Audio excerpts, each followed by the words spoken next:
Hello everyone, it's Shinto Bean here playing some more Warhammer combat cards. We are at the beginning of yet another season of ranked mode, and with the latest balance pass, there have been changes to 5 Warlords. All of them saw a buff to the stats of their special rule, so I'm going to go through and just talk about that here briefly and tell you exactly what changed. So first up, for the Space Marines, we've got Logan Grimnar. Now, when he first came out, I believe his special rule, Savage Fury, just passed 100% of the excess damage to the adjacent lane. That did get buffed to, I think it was 120%. Most recently, it was at 125%. But now they bumped it up even more. It's a pretty big jump, up to 150% of that excess damage now gets passed on. So that's a pretty big boost.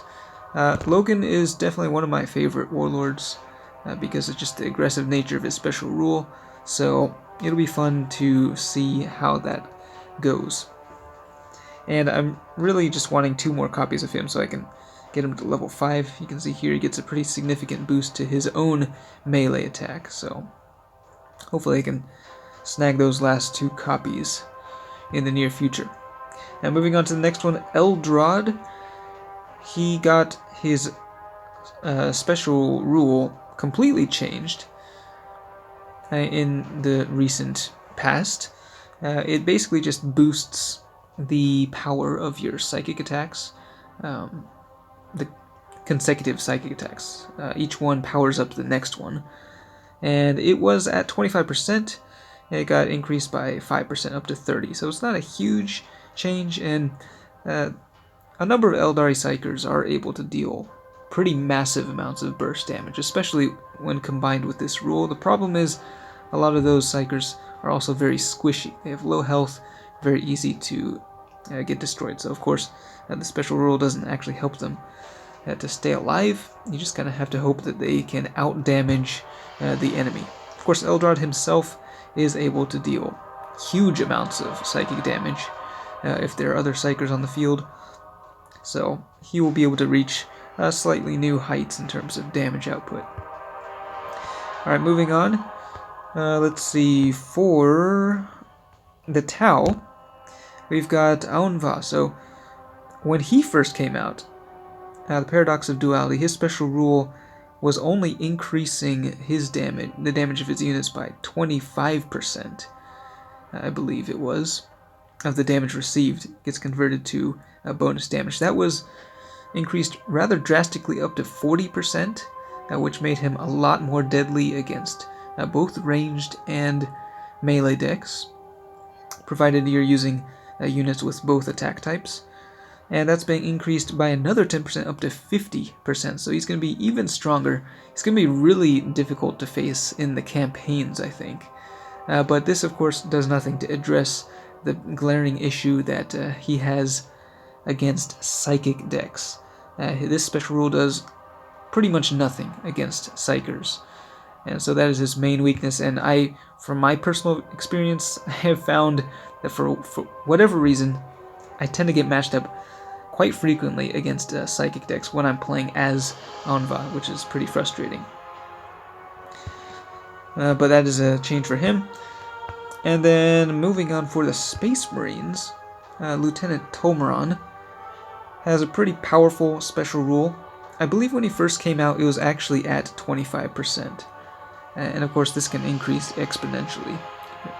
So it's pretty strong. It's so strong that they decided to nerf it, I think, twice, actually. But then, in more recent times, I guess other warlords, not to mention any names, but there's a certain Ultramarine warlord who has been in the spotlight recently. So I think Tolmaron has maybe not been performing quite as well.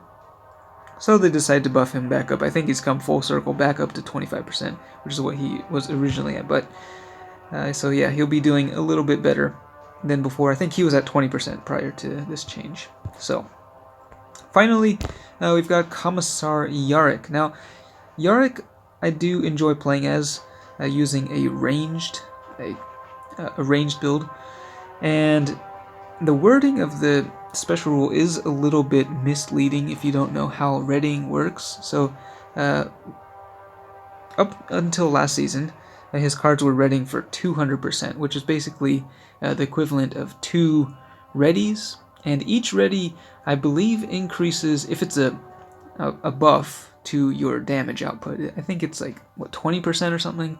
Maybe a little more. Don't know the exact value, but so basically for Yarick, whenever one of your bodyguards is destroyed, your next attack will be dealing like 40% more damage. So they've increased it by an additional 25% of the ready value, which equates to like 4%, like 4% more damage that you'll be dealing. So I mean, it's not a really big change. I don't even know if it was necessary, because I mean, I think Yara can deal plenty of damage as it is, but he'll be doing just a little bit more damage then if you decide to go for that type of setup. It's definitely better to use units that do increase your damage output when they're ready, rather than debuff the enemy, because debuffing the enemy for 225% of the ready value is not going to be very effective in most situations. So those are the changes to the 5 warlords. Let me know what you think, and if there are any of those warlords that you enjoy playing as, or if you think these changes will convince you to play as them, or if you think it's maybe not enough for some of the warlords. Looking forward, with the rewards from this last ranked season, I was able to level up several key bodyguards, which I am looking forward to use. Notably, some of the high cost, expensive ones. We've got right here the Transcendent. It's finally up to level 6, making it one of the probably the strongest card in my collection. The amount of damage on that is pretty insane, so definitely want to do a video featuring this guy. I also got the Valkyrie up to level 6 finally. Gets a huge health upgrade. This one is pretty fun to use, so try to get a video with him. And then also Longstrike. Longstrike, he was a kind of pay-to-win card when he was first released. Was way stronger. He did get nerfed, I think, once or twice. But he still is able to deal massive amounts of damage. Of course, like many legendaries, at level 1 he is garbage. At level 2 he's better, but still not that great. But at level 3 he's finally able to start dealing some pretty good damage. Of course, at level 5 and 6 he just gets pretty ridiculous, but it's going to be ages before I get him up there. But at level 3 I think he is finally usable, so I'll see if I can get a game with him in there. So if there are any other cards that you would like to see me use, let me know in the comments. But I'll see if I can get a couple videos out here in the near future. Anyway, that's it for this one. Thanks for watching, and I will see you next time.